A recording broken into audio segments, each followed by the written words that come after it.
ठीक है भाई, तो हम लोग सबसे पहले किसकी बात कर रहे हैं आज? रुधिर वाहिकाओं की। और रुधिर वाहिकाओं में हम लोग किसकी बात कर रहे हैं? धमनियों की और शिराओं की बात कर रहे हैं। तो हमने धमनियों में क्या कर रहे हैं? सभी धमनियां रुधिर को हृदय से दूर ले जाती हैं। और शिराओं में हम क्या लिखेंगे? सभी शिराएं रुधिर को हृदय की ओर लेकर आती हैं।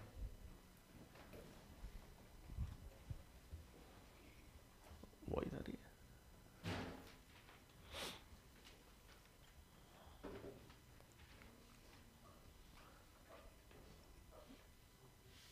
फिर नेक्स्ट, धमनियों की भित्ति,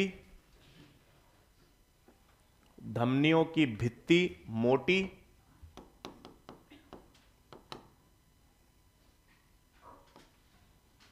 धमनियों की भित्ति मोटी,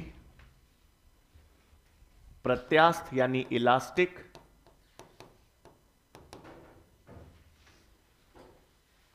धमनियों की भित्ति मोटी व इलास्टिक होती है, प्रत्यास्थ।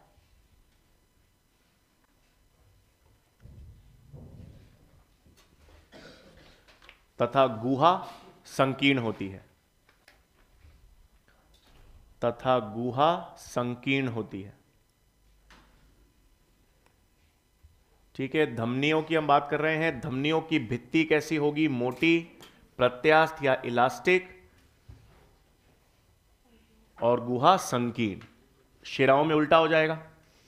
शिराओं की भित्ति पतली, नॉन इलास्टिक,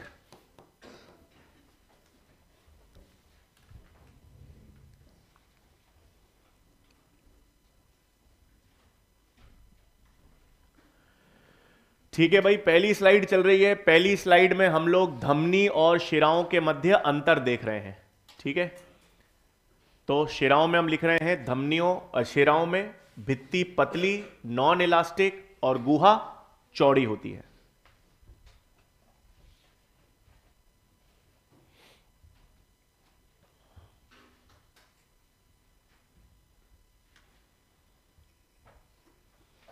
और गुहा कैसा होगा? शिराओं का चौड़ा।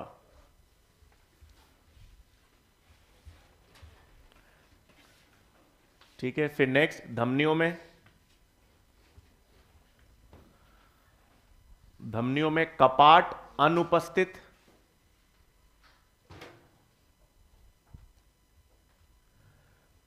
धमनियों में कपाट अनुपस्थित और शिराओं में कपाट उपस्थित।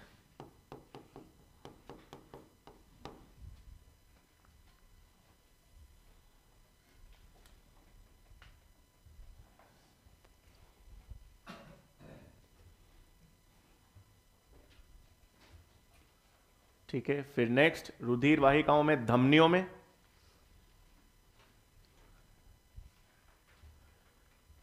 रुधिर का पीएच अधिक, रुधिर का पीएच अधिक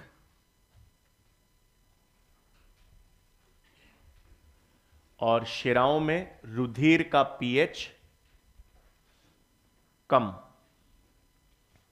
शिराओं में रुधिर का पीएच कम।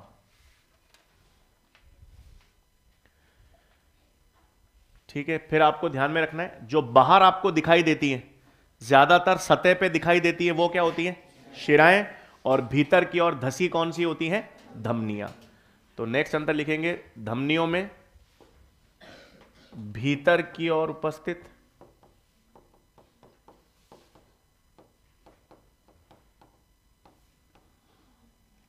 भीतर की ओर उपस्थित और शिराएं सतह पर उपस्थित।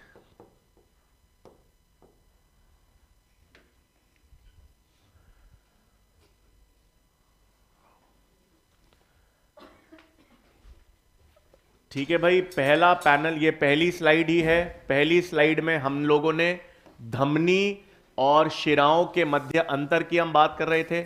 पहला अंतर हमने देखा था कि धमनियां सारे रुधिर को कहां ले जाती हैं? हृदय से दूर ले जाती हैं। शिराएं जो है वो रुधिर को हृदय की तरफ लेकर आती हैं। फिर धमनियों में रुधिर अधिक दाब में प्रवाहित होता है, इसलिए उसकी भित्ति कैसी होगी? मोटी, इलास्टिक, और उसका गुहा क्या हो जाएगा? संकीर्ण। जबकि शिराओं में कौन सा रुधिर होता है? अशुद्ध रुधिर, कम दाब में प्रवाहित होता है, इसलिए उसकी भित्ति कैसी होगी? पतली, नॉन इलास्टिक, और उसका गुहा कैसा होगा? चौड़ा। फिर अपन ने देखा धमनियों में आपको क्या नहीं मिलेंगे? कपाट नहीं मिलेंगे। कपाट किस में मिलेंगे? शिराओं में मिलेंगे। रुधिर का पीएच ज्यादा किस में होगा? आर्टरीज में, क्योंकि उसमें H+ कम है, और शिराओं के अंदर H+ ज्यादा है, इसलिए पीएच का मान कम होगा। भीतर की ओर कौन उपस्थित होंगी? धमनियां, और सतह पर कौन उपस्थित होती हैं? शिराएं। एक चीज और याद रखना है आप लोगों को, कभी भी किसी भी समय पर अधिक रुधिर का आयतन शिराओं में मिलता है या धमनियों में मिलता है?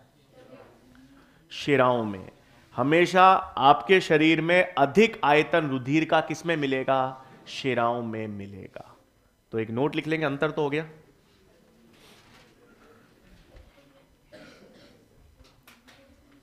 नोट लिख लेंगे।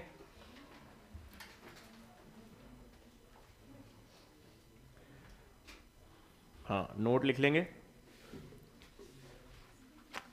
रुधिर का अधिक आयतन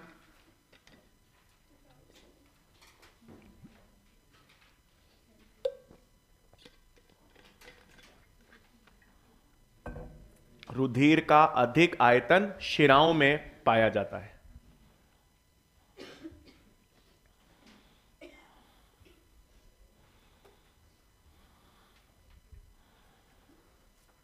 रुधिर का अधिक आयतन शिराओं में पाया जाता है।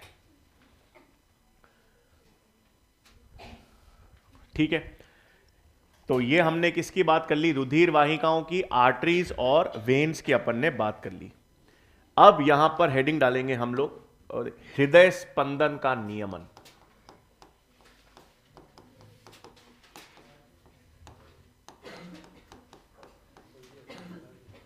ये कर लिया क्या? हृदय स्पंदन का नियमन देख लिया क्या अपन ने? अनुकंपी, परानुकंपी।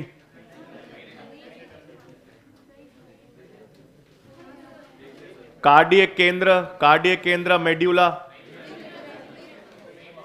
अरे लिख लिया ना यार, ऐसे क्या मुझे।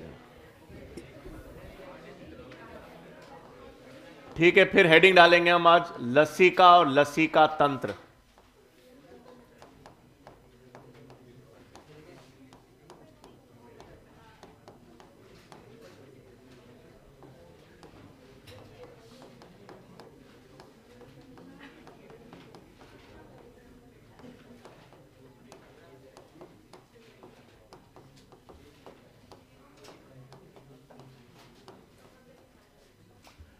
ठीक है भाई, अब हेडिंग डालेंगे हम लोग लसिका और लसिका तंत्र। ठीक है, अब एक बार पहले समझेंगे, फिर हम लिख लेंगे, आसान है। देखो क्या है लसिका, लसिका तंत्र।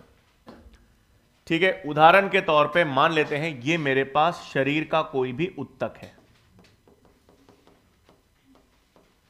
ठीक है, उत्तक ले लिया मैंने। उत्तक किससे बना होता है? कोशिकाओं के समूह से।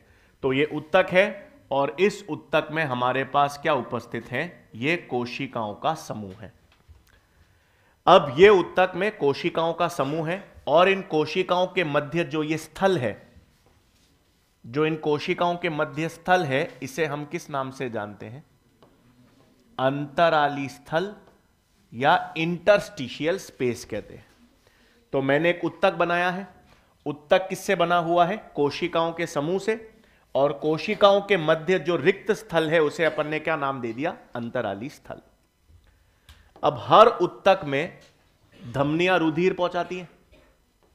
ये मैंने कह दिया धमनी है, और ये धमनी उत्तकों में किस में विभाजित होगी? केशिकाओं में। और ये केशिकाएं क्या करेंगी? आपके पास रुधिर को उत्तकों में भेजेंगी। यही सिस्टम है। धमनियों से रुधिर आया, धमनियां किस में विभाजित हुई? केशिकाओं में, और केशिकाओं ने रुधिर को उत्तकों में भेज दिया। इसमें से कुछ रुधिर तो आपके पास कहां चला जाएगा? कोशिकाओं के मध्य। और रुधिर का कुछ हिस्सा किस में आ जाएगा? इस अंतराली स्थल में। मतलब रुधिर का लगभग लगभग 1/3 हिस्सा कहां पर आ जाता है? अंतराली स्थल में। और जब रुधिर का वो हिस्सा जो अंतराली स्थल में आ जाता है, उस द्रव्य को अब हम कहते हैं अंतराली द्रव्य। इसको अंतराली द्रव्य भी कह सकते हो, इसको आप उत्तक द्रव्य भी कह सकते हो, इसको आप इंटरस्टिशियल फ्लूइड या टिश्यू फ्लूइड कह सकते हो। क्या हुआ? रुधिर था, रुधिर धमनी और केशिकाओं के माध्यम से उत्तकों में आया। लगभग लगभग रुधिर का 1/3 हिस्सा, 1/3 हिस्सा कहां पर प्रवेश कर गया? इस अंतराली स्थल में। और अंतराली स्थल में प्रवेश करने पर इसे क्या कहेंगे? अंतराली द्रव्य। अब यह अंतराली द्रव्य बना किससे है? रुधिर से। इसका मतलब इस अंतराली द्रव्य का रासायनिक संगठन किसके समान होगा? रुधिर प्लाज्मा के समान। इस अंतराली द्रव्य का रासायनिक संगठन किसके समान होगा? रुधिर प्लाज्मा के समान होगा। अब काम क्या है? काम यह है कि इसके अंदर जो ऑक्सीजन है, इसके अंदर जो ऑक्सीजन है वो उत्तक लेंगे और कार्बन डाइऑक्साइड को बाहर निष्कासित करेंगे। इसके अंदर जो पोषक तत्व हैं वो कोशिकाएं अपने अंदर लेंगी और जो अपशिष्ट पदार्थ है वो बाहर निकालेंगी।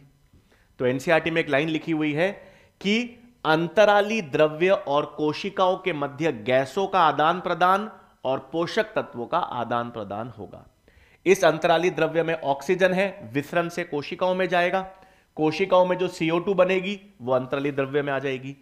पोषक तत्व हैं, अंतराली द्रव्य से कोशिकाओं में जाएंगे, अपशिष्ट पदार्थ बाहर निकल जाएंगे, चलता रहेगा।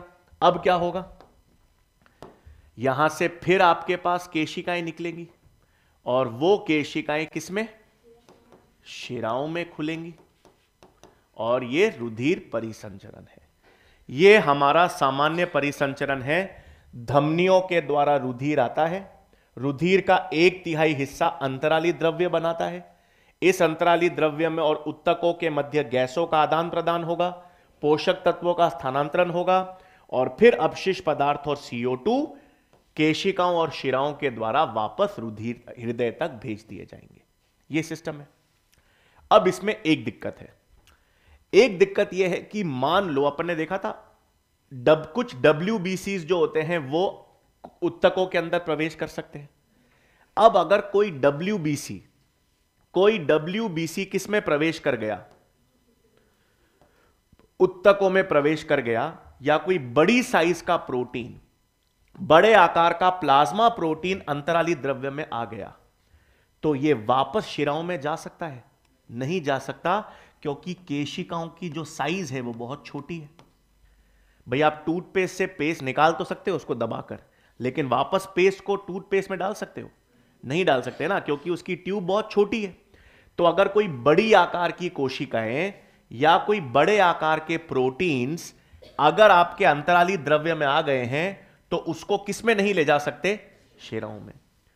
तो बड़े आकार के प्रोटीन्स या बड़े आकार के WBCs को वापस शिराओं में अगर भेजना है तो सिस्टम को एक नया तंत्र बनाना पड़ता है।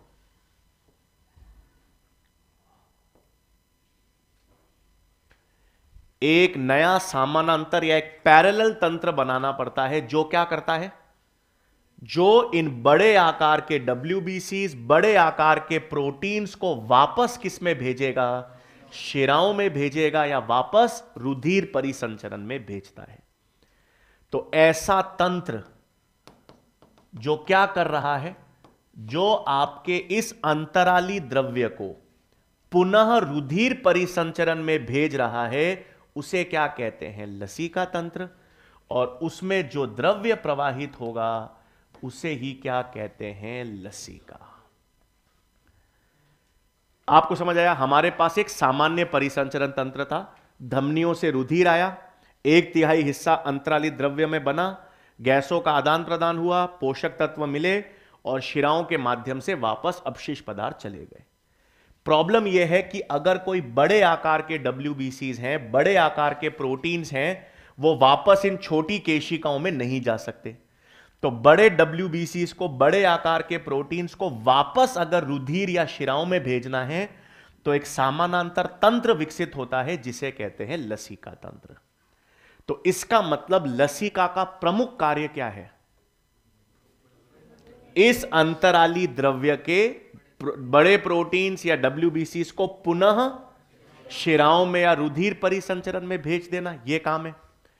अब दूसरा यह है, आप सोचोगे कि सर इतने से काम के लिए पूरा का पूरा नया तंत्र बना दिया, मतलब था क्या?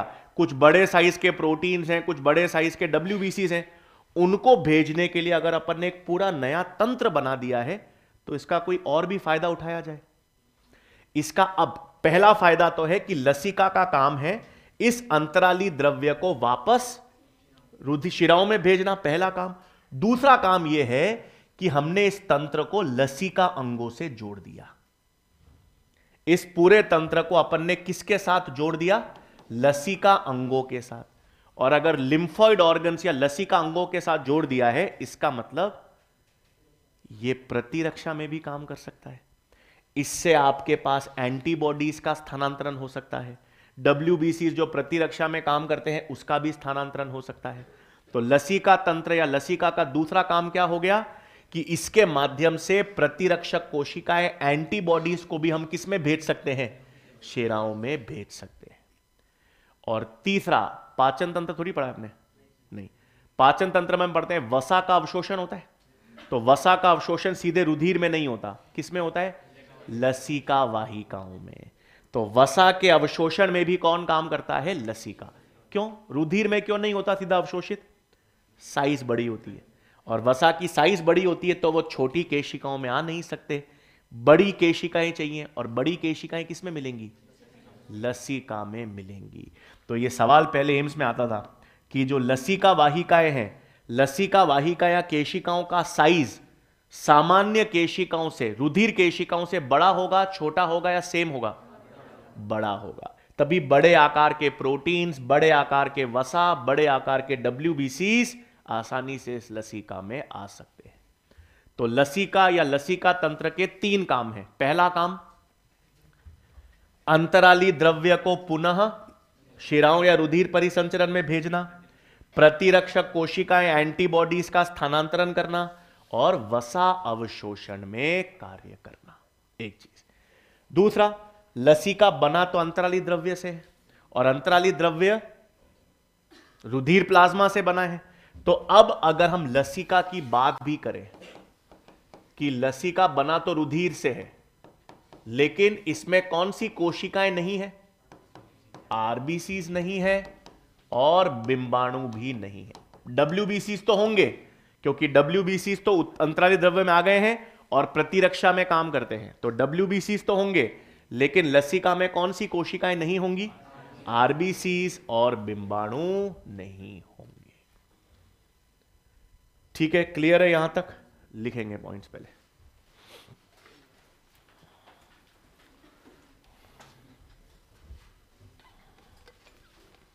हेडिंग लसिका व लसिका तंत्र।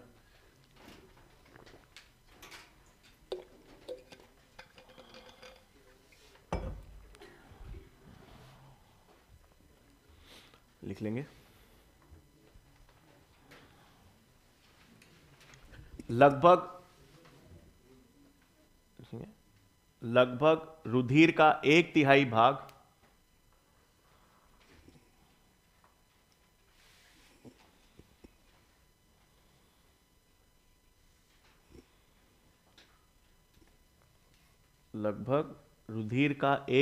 भाग अंतराली स्थल में प्रवेश करता है,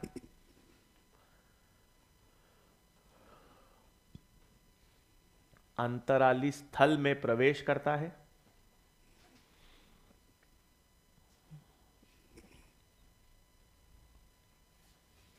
और उसे अंतराली द्रव्य या उत्तक द्रव्य कहा जाता है।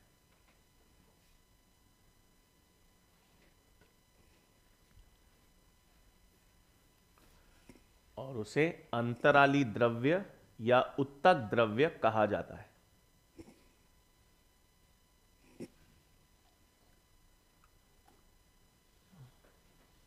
या उत्तक द्रव्य कहा जाता है। नेक्स्ट पॉइंट, इस अंतराली द्रव्य या उत्तक द्रव्य, इस अंतराली द्रव्य का रासायनिक अथवा खनिज संगठन, इस अंतराली द्रव्य का रासायनिक अथवा खनिज संगठन किसके समान होगा? रुधिर प्लाज्मा के समान होता है।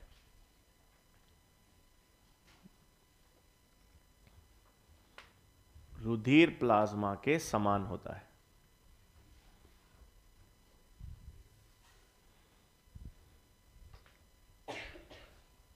रुधिर प्लाज्मा के समान होता है।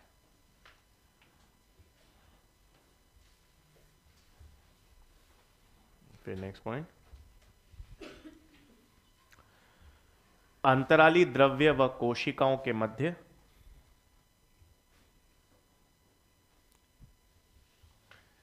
अंतराली द्रव्य व कोशिकाओं के मध्य, अंतराली द्रव्य व कोशिकाओं के मध्य गैसों का विसरण या गैसों का आदान प्रदान,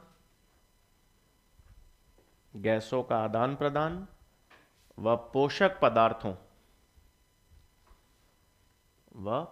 पदार्थों का स्थानांतरण देखा जाता है।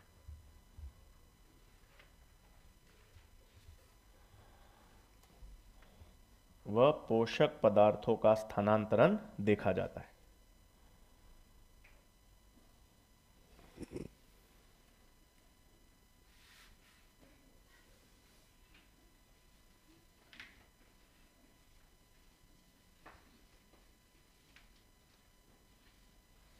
ठीक है, फिर नेक्स्ट पॉइंट, लसीका तंत्र, लसीका तंत्र इस अंतराली द्रव्य, लसीका तंत्र इस अंतराली द्रव्य को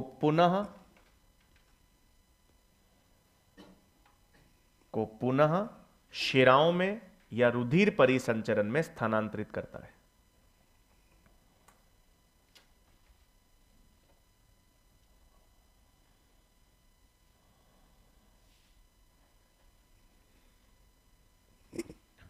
लसीका तंत्र इस अंतराली द्रव्य को पुनः शिराओं अथवा रुधिर परिसंचरण में स्थानांतरित करता है।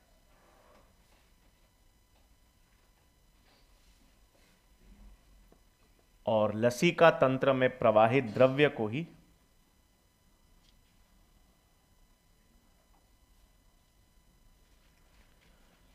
लसीका तंत्र में प्रवाहित द्रव्य को ही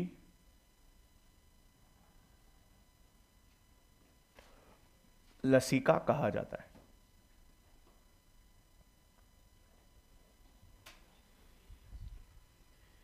लसीका कहा जाता है।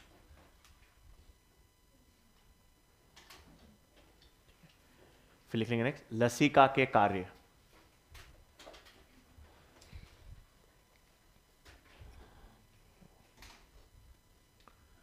लसीका के कार्य, पहला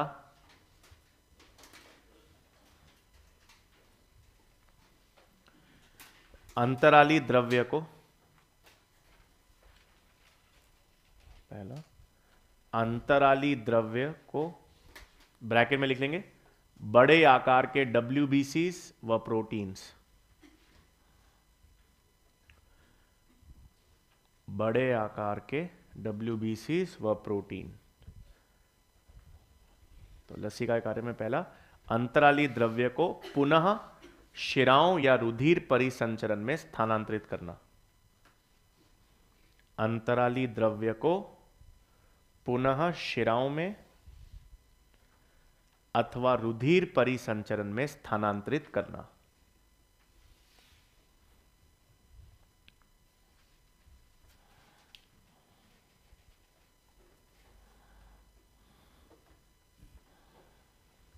ठीक है, दूसरा प्रतिरक्षा से संबंधित पहला, अंतराली द्रव्य को पुनः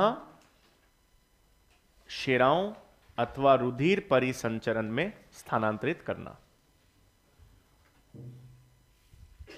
दूसरा, प्रतिरक्षा से संबंधित प्रतिरक्षक व WBCs को स्थानांतरित करना। प्रतिरक्षा से संबंधित प्रतिरक्षक मतलब एंटीबॉडीज एवं WBCs को स्थानांतरित करना।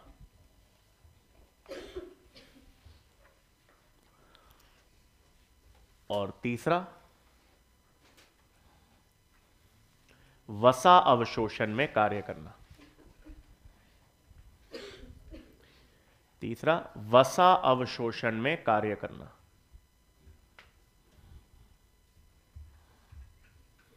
ठीक है,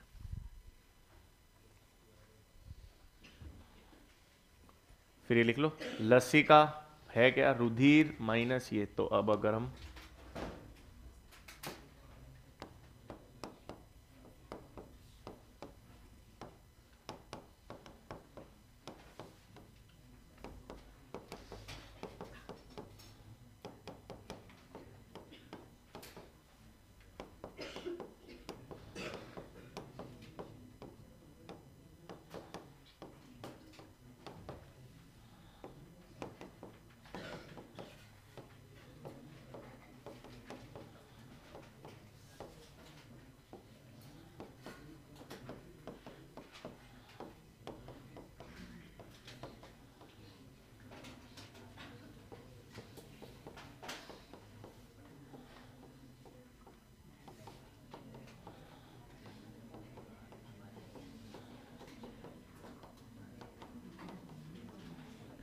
ठीक है, तो अगर हम रुधिर और लसिका में अंतर देखें तो हमें मालूम चल गया, लसिका में कौन सी कोशिकाएं नहीं होंगी, आरबीसीज और प्लेटलेट्स नहीं होंगे, लेकिन डब्ल्यूबीसीज रुधिर की तुलना में क्या होंगे, ज्यादा, क्योंकि ये प्रतिरक्षा से संबंधित है।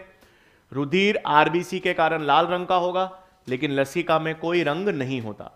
अगर सवाल आ जाए कि लसिका का रंग पीला क्यों होता है, वैसे तो लसिका रंगहीन होता है, लेकिन कभी कभार लसिका का रंग पीला हो सकता है, उसका कारण वसा। अगर ज्यादा वसा का अवशोषण हो रहा है तो वसा के कारण वो क्या हो सकता है, पीला। वैसे क्या रहेगा, रंगहीन। तो यहां पे कारण लिख सकता हूं,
तो लसिका के कार्य क्या थे, पहला तो ये था कि वो रुधिर वापस अंतर्ली द्रव्य को वापस कहां भेज रहा है, रुधिर परिसंचरण में।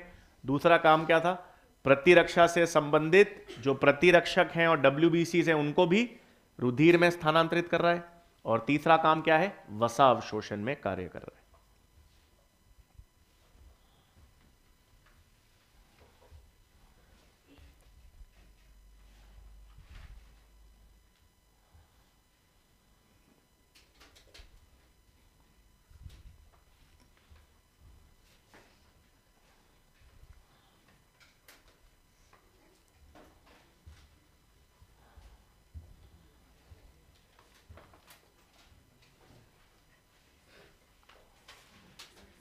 ठीक है, लिख लिया।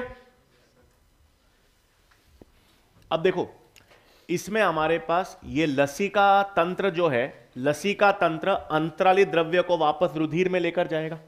मतलब इसमें भी वो पूरा सिस्टम रहेगा। कैसे, जैसे आपके पास सबसे पहले क्या होंगी, लसिका वाहिकाएं, और लसिका वाहिकाओं से पहले आपके पास क्या होंगी? लसिका केशिकाएं। अब लसिका केशिकाओं की साइज या डायमीटर रुधिर केशिकाओं के समान होगा, उससे बड़ा होगा या कम? अधिक होगा। तो पहली चीज आपको यहां पर ध्यान में रखनी है, रुधिर या लसिका केशिकाओं का जो साइज या डायमीटर किससे अधिक होगा? रुधिर केशिकाओं से अधिक। फिर ये लसिका केशिकाएं आगे चलकर किसमें खुलेंगी? लसिका वाहिकाओं में। अब लसिका वाहिकाओं की संरचना कौन से रुधिर वाहिकाओं के समान होनी चाहिए, धमनी या शिराओं? क्यों भाई? रुधिर वाहिकाएं तो धमनी है और शिराएं हैं। लसिका वाहिकाओं का आकार या उनकी साइज या उनका संरचना शिराओं के समान होनी चाहिए या धमनियों के? शिराओं के। क्यों? पहली चीज तो यह है कि लसिका तंत्र में कोई पंप ऑर्गन है नहीं भाई। पूरे रुधिर परिसंचरण में तो हृदय पंप करता है रुधिर को, पूरे लसिका तंत्र में पंप है ही नहीं। तो इसका मतलब लसिका का प्रवाह जो है वो बहुत धीमा है, और धीमा है मतलब कम दाब में है। कम दाब में है इसका मतलब विपरीत प्रवाह की संभावना रहेगी, और विपरीत प्रवाह को रोकने के लिए क्या होने चाहिए? कपाट। इसलिए लसिका वाहिकाओं की संरचना किनके समान होती है? शिराओं के समान। और शिराओं के समान होगा मतलब दो लक्षण आपको ध्यान में रखने हैं। शिराओं के समान ही इनकी भित्ति कैसी होगी? पतली, और इनमें कपाट प्रेजेंट होंगे। तो लसिका केशिकाएं किस में इकट्ठी होंगी? लसिका वाहिकाओं में। ये लसिका वाहिकाएं आगे चलकर दो डक्ट्स में खुलेंगी, एक लेफ्ट लिम्फेटिक डक्ट जिसे हम वक्षीय या थोरेसिक डक्ट भी कहते हैं,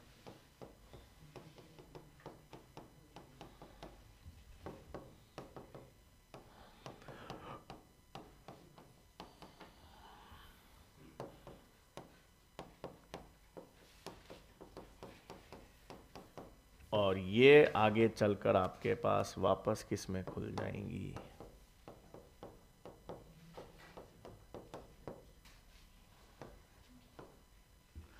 तो लसिका केशिकाओं से क्या बना? लसिका वाहिकाएं। लसिका वाहिकाएं दो में विभाजित होती हैं, एक left lymphatic duct, right lymphatic duct, और किस में प्रवेश कर जाएंगे? वो वापस शिराओं में।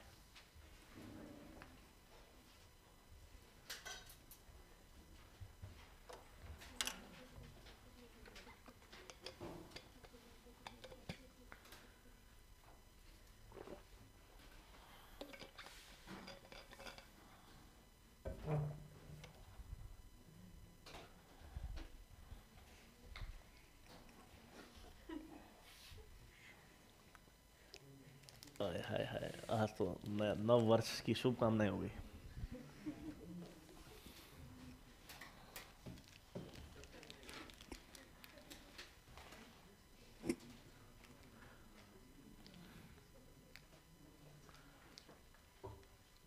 याद रखना, लिम्फ में बिंबाणु नहीं है इसलिए प्लेट या स्कंदन धीमे होगा, पर प्लाज्मा प्रोटीन फाइब्रिनोजन है इसलिए क्लॉटिंग होगी, लेकिन प्लेटिलेट्स नहीं होने के कारण धीमी होगी।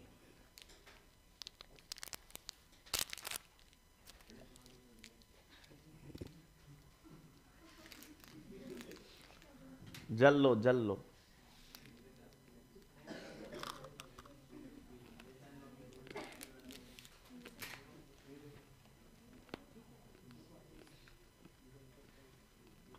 ये लो आज आपके लिए।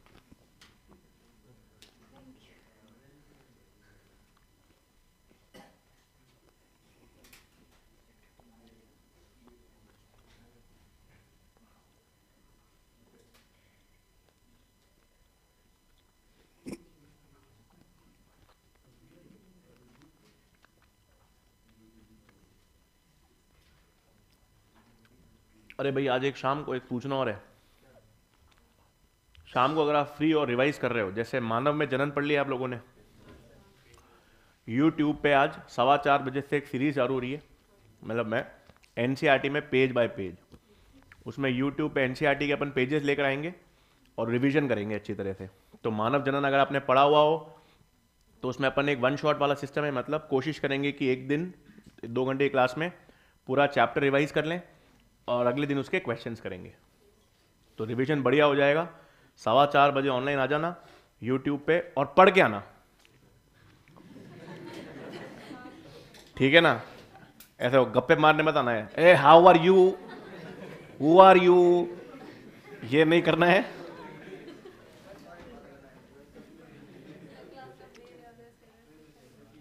हाँ क्या कर रहा है सर, सर मेरा नाम बोलो सर, वापस बोलो सर।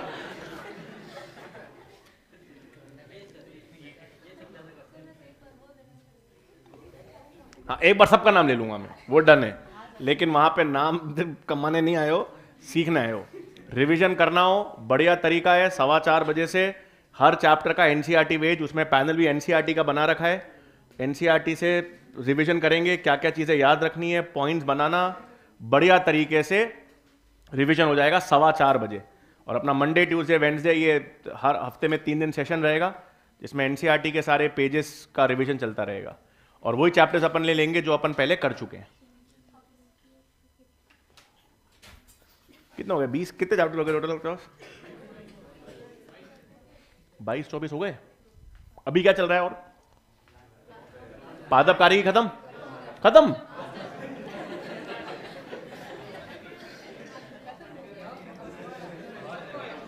पांचों चैप्टर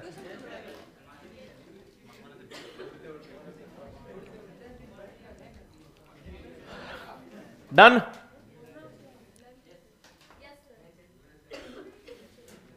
अब हेडिंग आ लेंगे फिर हम नेक्स्ट, निवाहिका तंत्र या पोर्टल सिस्टम। चैनल का नाम भाई उत्कर्ष, उत्कर्ष का जो चैनल है उत्कर्ष नीट जेई, ये इधर मैं बता दे इधर।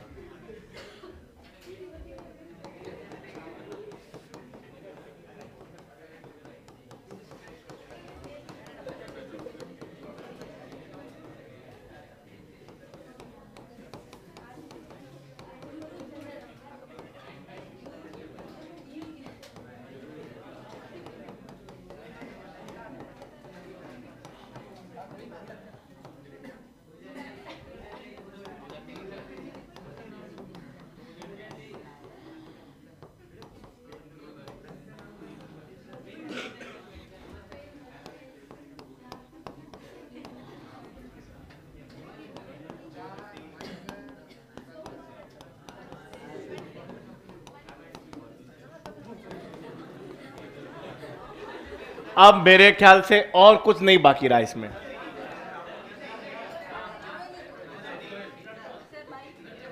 ले लो मजे ले लो जीवन में, सही बात है। आज 2 जनवरी को, अब उसके बाद भी कमेंट गया है सर यूट्यूब पे चैनल कौन सा है?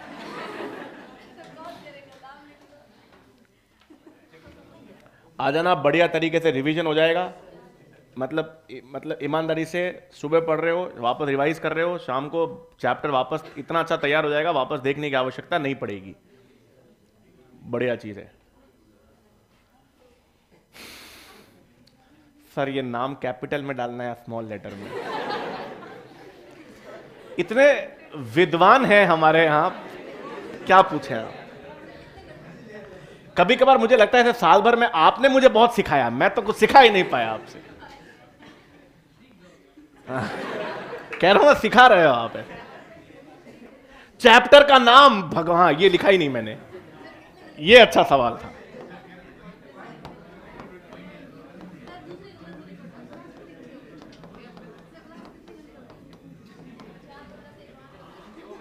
मुझे भी नहीं पता लेसन का नाम, चैप्टर का नाम। ठीक है, हेडिंग डालेंगे आप पोर्टल सिस्टम।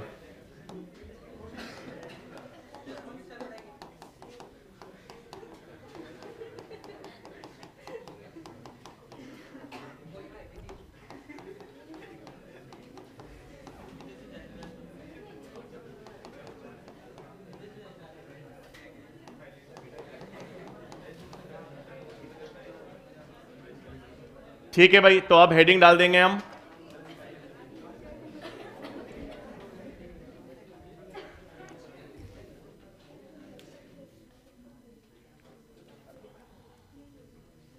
तो कौन सा चैप्टर पढ़ के आना है?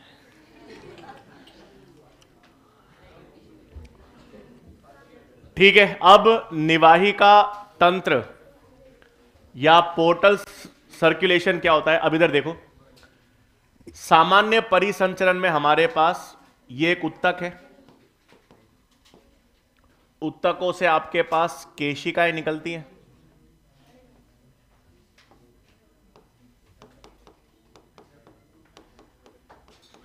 और ये केशिकाएं किसमें खुलती हैं? शिराओं में। और ये शिरा जो है वो रुधिर को कहां पर लेकर जाती है? हृदय में। ये सामान्य परिसंचरण है। सामान्य परिसंचरण में उत्तकों से केशिकाएं निकलती हैं, केशिकाओं से शिराएं, और ये शिराएं रुधिर को कहां पर लेकर जाती हैं? हृदय में लेकर जाती हैं। ये सामान्य परिसंचरण है। अब एक ऐसा विशेष तंत्र जिसमें शिराएं जो हैं वो रुधिर को हृदय में ना ले जाकर किसी अन्य उत्तक या अंग में ले जाए। एक ऐसा विशेष तंत्र, एक ऐसा विशेष परिसंचरण जिसमें शिराएं रुधिर को हृदय में ना ले जाकर शिराएं इस रुधिर को किसी अन्य उत्तक में लेकर जाएं, ऐसे तंत्र को क्या कहते हैं? निवाहिका तंत्र।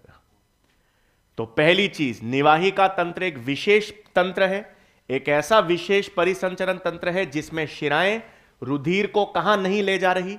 हृदय में ना ले जाकर किसी अन्य उत्तक में ले जाती हैं। मतलब यह एक ऐसा विशेष तंत्र है जिसका प्रारंभ किसमें हो रहा है? केशिकाओं में, और जिसका अंत भी किसमें हो रहा है?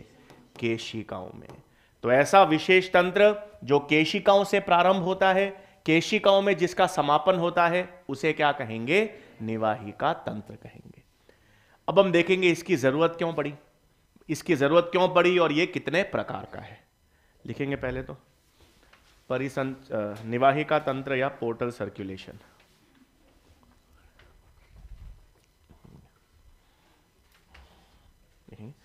एक ऐसा विशेष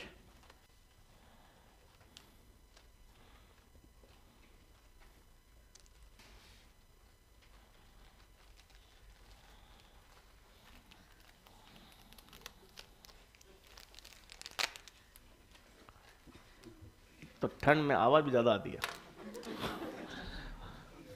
हाँ, एक ऐसा विशेष तंत्र जिसमें शिराएं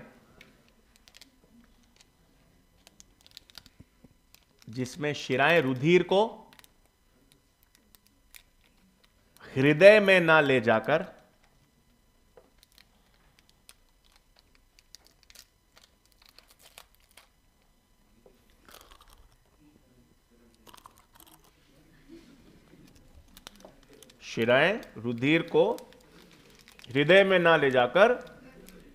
किसी अन्य उत्तक में स्थानांतरित करती हैं।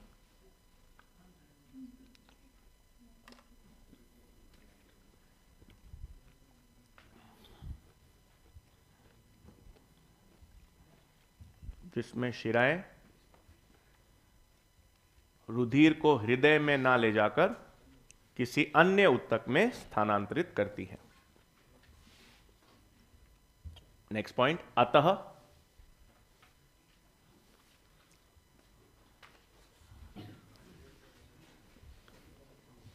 अतः यह एक ऐसा विशेष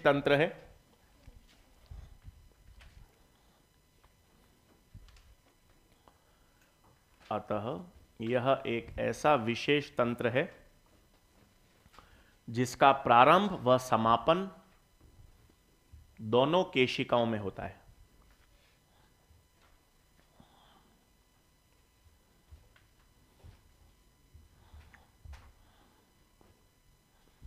जिसका प्रारंभ एवं समापन दोनों केशिकाओं में होता है।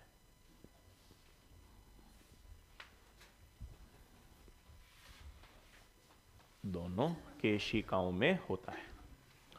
ठीक है, अब हम बात करेंगे कि इस तंत्र की जरूरत ही क्यों पड़ी, इस तंत्र से क्या फायदा है या इस तंत्र का उपयोग क्या है। तो हमारे पास, अब मैंने यहां पर ले लिया,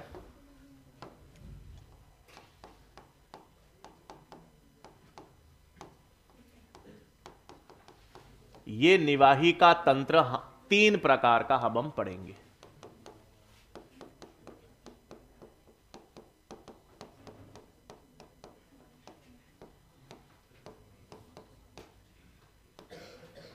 हिपैटिक पोर्टल सिस्टम,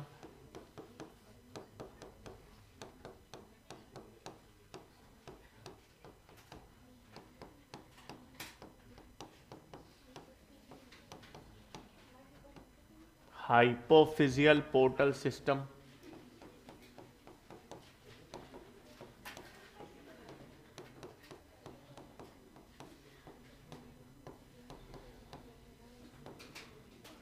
और रीनल पोर्टल सिस्टम। तो हमारे पास ये पहली चीज तो आपको ध्यान में रखनी है, निवाही का तंत्र 3 प्रकार का है, लेकिन इसमें हिपैटिक पोर्टल सिस्टम आपको किस में मिलेगा, मानव में भी मिलेगा और मेंढक में भी मिलेगा, मतलब स्तनधारी और उभयचर दोनों में मिलेगा। हाइपोफिजियल आपको केवल मानव में और रीनल आपको केवल मेंढक में। इसका मतलब मेंढक में 2 प्रकार का निवाही का तंत्र मिलेगा, कौन कौन सा, हिपैटिक और रीनल, और हमारे अंदर मानव में 2 प्रकार का मिलेगा, हिपैटिक और हाइपोफिजियल। अब ये क्या होता है, अब देखो हम लोग पाचन तंत्र की बात करते हैं, भोजन आपने लिया, भोजन का पाचन कहां पर हो जाता है, छोटी आंत में। भोजन का पाचन या पाचन का समापन कहां हो जाता है, छोटी आंत में। अब छोटी आंत में आपके पास भोजन पच गया, उस पचे हुए भोजन का क्या होता है, अवशोषण। अवशोषण का मतलब है वो छोटी आंत से रुधिर में आता है, फिर वहां से हृदय में जाता है, नहीं ना, वहां पर उपयोग होने के लिए या संचित होने के लिए यकृत में जाता है।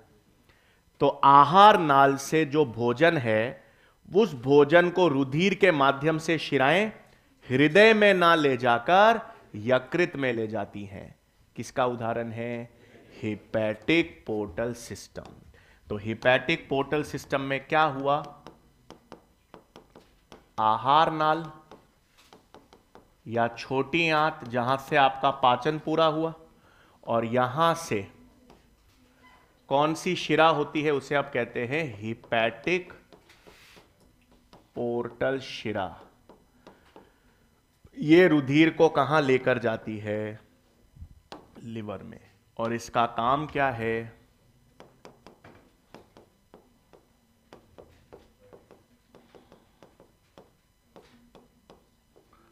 तो भोजन का स्वांगीकरण किस में काम करेगा, हिपैटिक पोर्टल सिस्टम में। यानी जो आहार नाल या छोटी आंत में भोजन पच गया है, उस पचे हुए भोजन को रुधिर के द्वारा हृदय में नहीं ले जाया जाता, संचित करने के लिए या उपयोग करने के लिए लिवर में ले जाया जाता है। किसका उदाहरण है, हिपैटिक पोर्टल सिस्टम। 1 मिनट, फिर अपन बात करते हैं, देखो हमारा जो अंतःस्रावी तंत्र है उसमें मास्टर ग्रंथि कौन सी होती है, पीयूष ग्रंथि। और पीयूष ग्रंथि का नियमन कौन करता है, तो हाइपोथैलेमस पीयूष ग्रंथि का नियमन करता है, उसको बताता है कि कब हार्मोन फेंकना है कब नहीं फेंकना। तो ऐसे फोन करता है, चिट्ठी लिखता है, नहीं, क्या करता है, हाइपोथैलेमस जो है,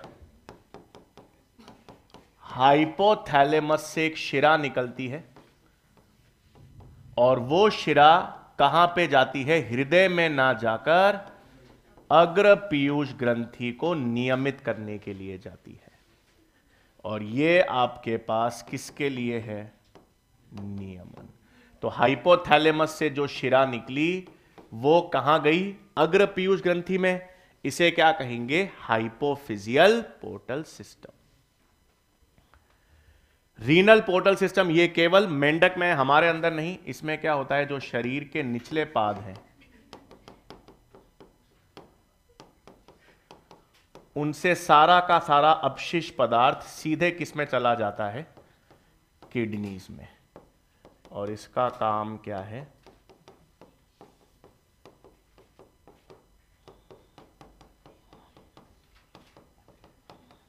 अपशिष्ट पदार्थ के निष्कासन। और यह तंत्र केवल आपको किसमें मिलेगा? रीनल पोर्टल सिस्टम में।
ठीक है, स्वांगीकरण का मतलब क्या होता है?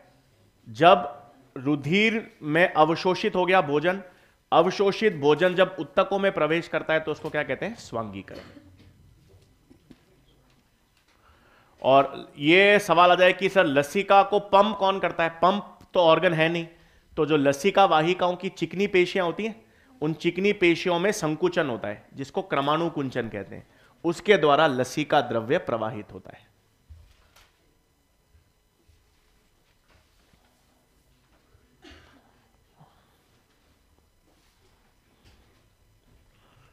ठीक है, तो ये 3 प्रकार के निवाहिका तंत्र आपको ध्यान में रखने हैं। लिख लिया?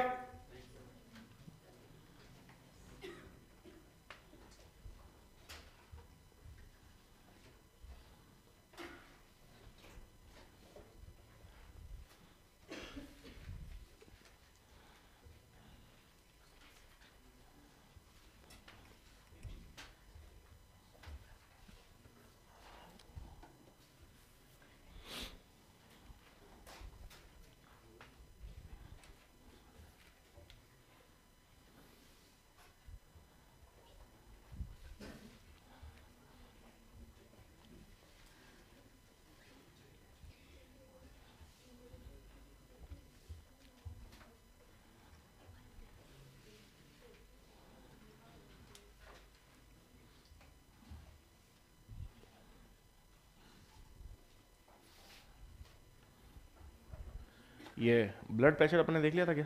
120 80 नहीं देखा? ठीक है, फिर हेडिंग डाल देंगे हम ब्लड प्रेशर, रुधिर दाब।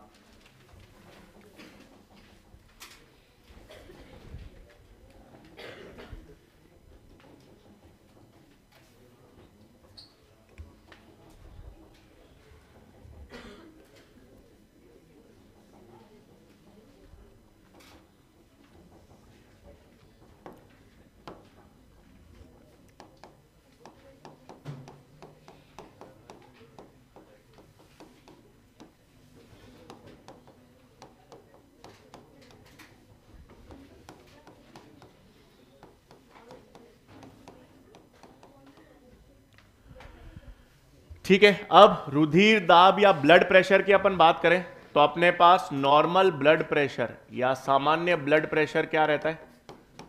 120/80 mmHg।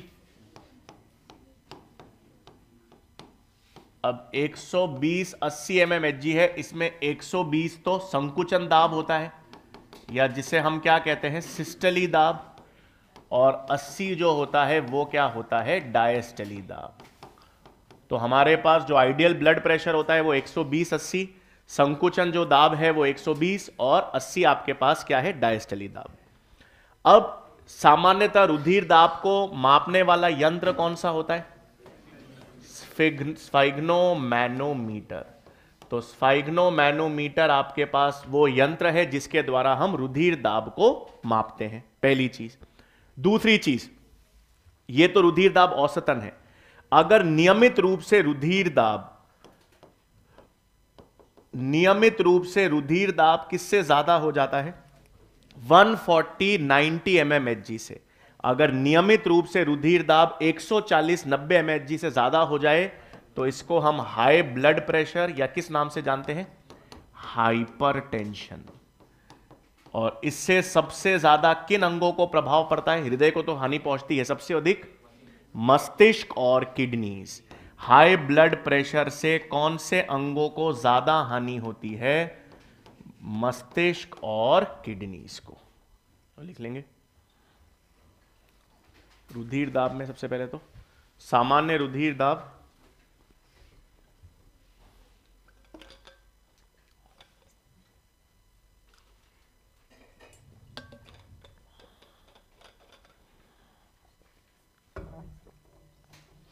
सामान्य रुधिर दाब 120/80 mmHg।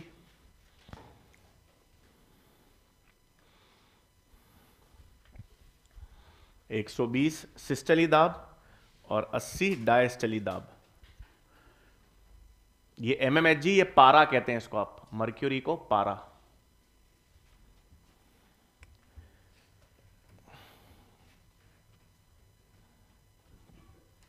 फिर रुधिर दाब को मापने वाला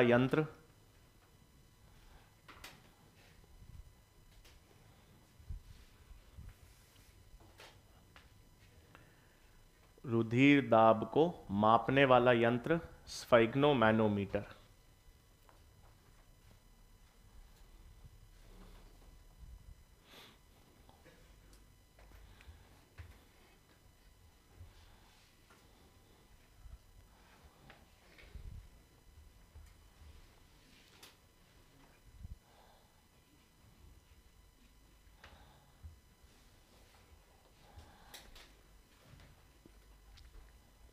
ठीक है, फिर नेक्स्ट पॉइंट, यदि रुधिर दाब नियमित रूप से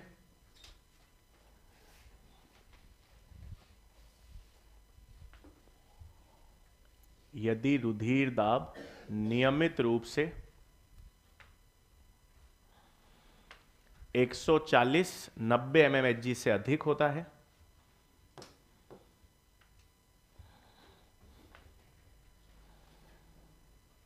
यदि रुधिर दाब नियमित रूप से 140/90 mmHg से अधिक होता है,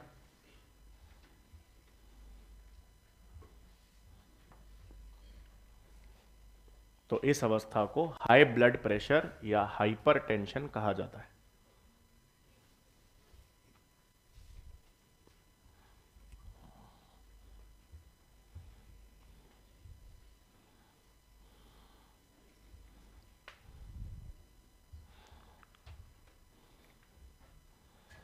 इस अवस्था को हाई ब्लड प्रेशर या हाइपरटेंशन कहा जाता है।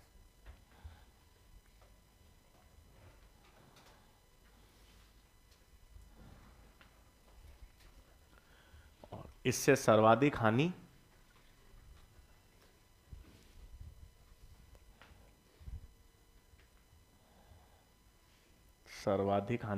मस्तिष्क व वृक्क को होती है, ब्रेन व किडनीज को।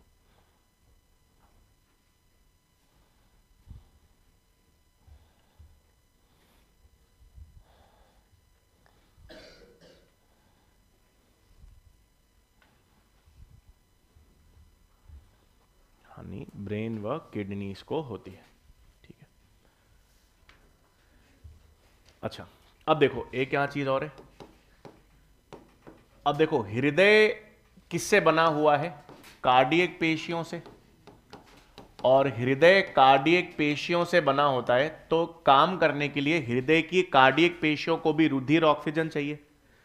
तो जो तंत्र या जो धमनी हृदय की कार्डियक पेशियों तक रुधिर या ऑक्सीजन सप्लाई करती है, उस धमनी को हम क्या कहते हैं? कोरोनरी धमनी। और इस परिसंचरण को क्या कहा जाता है? कोरोनरी सर्कुलेशन या कोरोनरी परिसंचरण। तो कौन सी धमनी है जो हृदय की कार्डियक पेशियों को रुधिर सप्लाई करती है? कोरोनरी धमनी। लिख लेंगे नेक्स्ट पॉइंट।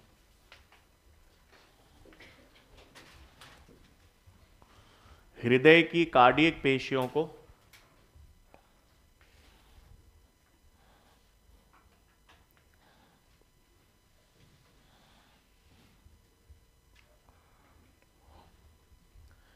हृदय की कार्डियक पेशियों को रुधिर व ऑक्सीजन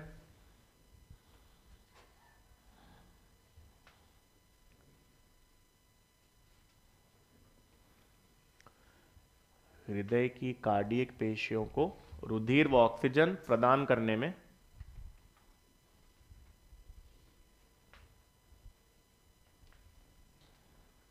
कोरोनरी धमनी कार्य करती है।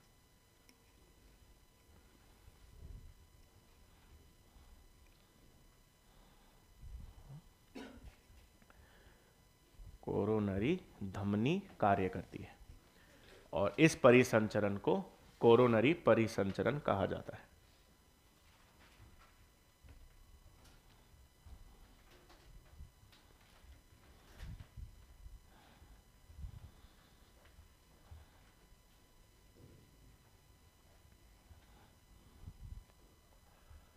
कोरोनरी परिसंचरण कहा जाता है। और कंफ्यूज मत करना, ये तो कोरोनरी धमनी है, एक होती है कैरोटिड धमनी। कैरोटिड धमनी क्या होती है? जो हेड और नेक मतलब सर, मस्तिष्क और गर्दन वाले क्षेत्र को रुधिर सप्लाई करती है। तो ये ध्यान में रख लेना, यहां पर एक होती है कैरोटिड धमनी। वो फिल्मों में दिखाते हैं, वो काट देते हैं, फवारे निकलते हैं रुधिर के। हाँ सब। और तो वो कौन सी धमनी होती है? कैरोटिड। अच्छा आसपास मत देखो, गला काटने की बात ऐसे मतलब, हाँ। तो कैरोटिड धमनी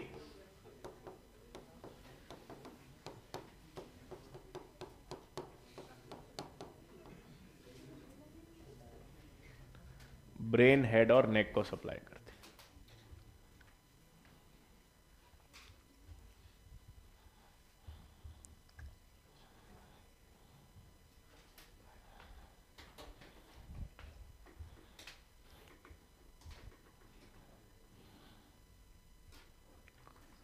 ठीक है भाई, फिर हेडिंग डाल देंगे परिसंचरण तंत्र के डिसऑर्डर्स या विकार।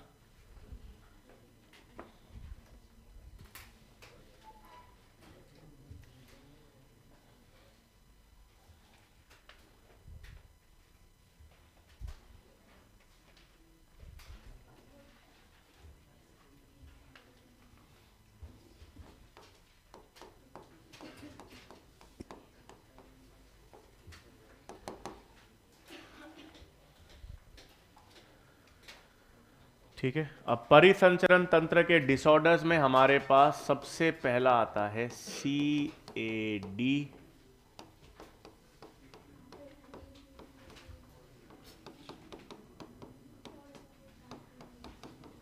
कोरोनरी आर्टरी डिजीजेस, या जिसको एक और नाम से जानते हैं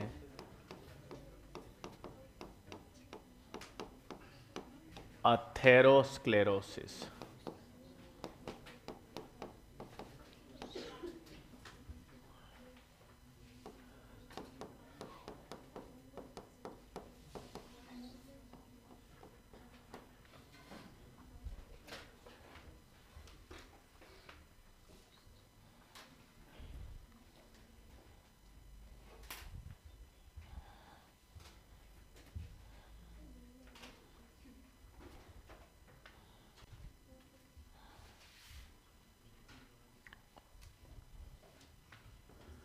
अब कैरोट या ये आपके पास क्या हो गई, जैसे उदाहरण के तौर पर ये हमारे पास कोरोनरी धमनी है। अभी अपन ने देखा कोरोनरी धमनी किसको सप्लाई कर रही है, हृदय की कार्डियक पेशियों को। अब हमको पता है धमनियों की भित्ति वैसे ही मोटी होती है, और धमनियों की भित्ति मोटी होती है, इसका मतलब उसका गुहा वैसे ही संकीर्ण है। अब कोरोनरी आर्टरी डिजीज का मतलब है, इसमें भी अब आपने क्या किया, ऐसे जरूर से ज्यादा जीवन भर कचरा खाया, ठीक है, पिज्जा बर्गर छोले कुलचे, मतलब ऐसे भर भर के, ऐसे कभी कभार तो चलता है, बट ऐसे नियमित रूप से खाते गए और वर्कआउट किया नहीं, फिजिकल एक्सरसाइज की नहीं, तो ये सारा खराब कोलेस्ट्रॉल, ये संतृप्त वसीय अम्ल, कोलेस्ट्रॉल, ये सब इस धमनियों की भित्ति पर क्या होने लग जाते हैं, जमा होने लग जाते हैं। और जब ये इनकी भित्तियों पे जमा होने लग जाएंगे तो इन धमनियों का गुहा और संकीर्ण हो जाएगा, और इन धमनियों का गुहा अगर और संकीर्ण हो जाएगा तो रुधिर प्रवाह और धीमा होने लग जाएगा। इस अवस्था को क्या कहते हैं, कोरोनरी आर्टरी डिजीज या अथेरोस्क्लेरोसिस। अथेरोस्क्लेरोसिस या कोरोनरी धमनी रोग का मतलब यह है कि हमारे पास जो कोरोनरी धमनी है उसकी भित्ति पर खराब कोलेस्ट्रॉल, जिसको हम कहते हैं एलडीएल कोलेस्ट्रॉल, संतृप्त वसीय अम्ल और कैल्शियम जमा होने लग गए, जिसके कारण इनका गुहा और संकीर्ण हो जाता है। गुहा और संकीर्ण होने के कारण रुधिर प्रवाह धीमा हो जाता है, इसके कहते हैं सीएडी। और इसका लक्षण कैसे पता चलता है, फिर सीने में दर्द होता है, क्योंकि जब रुधिर का प्रवाह धीमा हो जाएगा, कम रुधिर हृदय की पेशियों तक पहुंचेगा, तो जो सीने में दर्द उत्पन्न होता है उसे क्या कहते हैं, ये एंजाइना पेक्टोरिस। मतलब एंजाइना पेक्टोरिस किसका लक्षण है, सिम्टम किसका है, कोरोनरी आर्टरी डिजीज का। लिखेंगे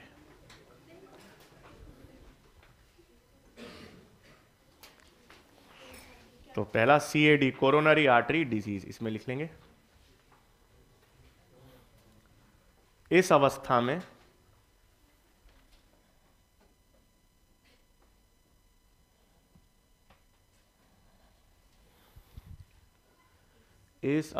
में कोरोनरी धमनी की भित्ति पर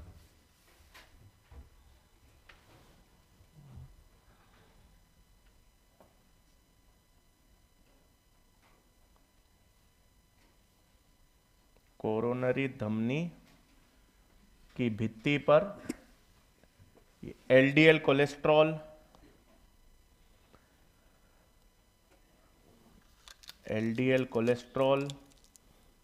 संतृप्त वसीय अम्ल,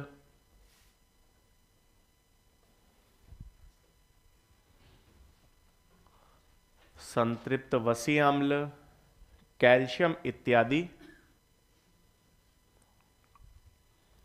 एलडीएल कोलेस्ट्रॉल, संतृप्त वसीय अम्ल, कैल्शियम आयंस इत्यादि के जमा हो जाने के कारण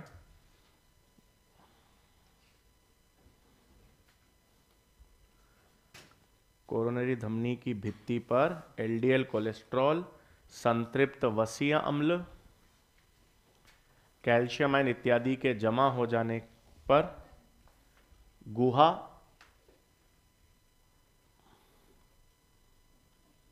संकीर्ण हो जाती है,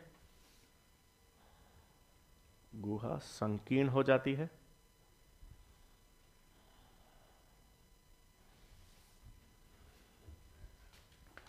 नेक्स्ट पॉइंट, गुहा संकीर्ण हो जाती है, सीएडी। फिर इसमें गुहा संकीर्ण होने के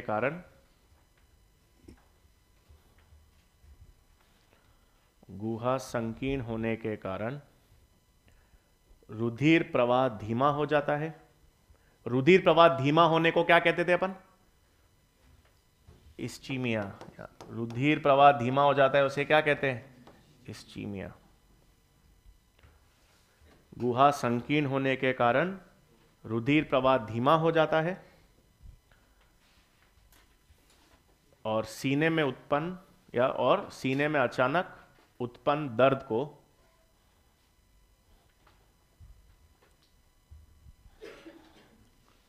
और सीने में अचानक उत्पन्न दर्द को एंजाइना पेक्टोरिस कहते हैं।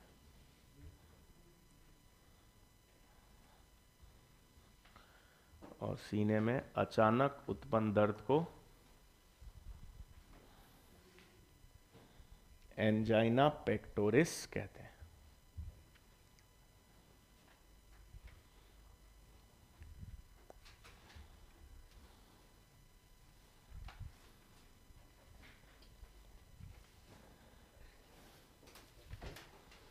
ठीक है, अब बाकी इसमें कुछ डिसऑर्डर्स बाकी रह गए। और हृदय की एनाटॉमी, मतलब हृदय की आंतरिक संरचना में जो आपको क्या क्या चीज़ें ध्यान में रखनी है, कॉर्डे टेंडिने हैं, आलिन भित्ति, तो कल ये चैप्टर हम लोग पूरा कंप्लीट कर लेंगे। और परिसंचरण तंत्र कल हम चैप्टर कंप्लीट करके नया चैप्टर फिर हम पाचन व अवशोषण, डाइजेशन वाला या पाचन वाला चैप्टर फिर हम प्रारंभ करेंगे हमारे पास। ठीक है, रिवीजन वाला याद रखना, 4:15 बजे रिवीजन पढ़ लोगे, जनन पढ़ के आ जाओगे तो अच्छी तरह से रिवीजन हो जाएगा। अब समय कम, मतलब समय मई में एग्जाम है, मतलब इसी साल है, ये नहीं अगले साल है, तो बढ़िया तरीके से रिवाइज वाइज करो तो तैयारी बढ़िया कर लेना। ठीक है, कल कम बैक स्लाइड 1 सेकेंड, इनको ये रही बैक साइड भाई, और कौन सी छोड़नी बोल रहे?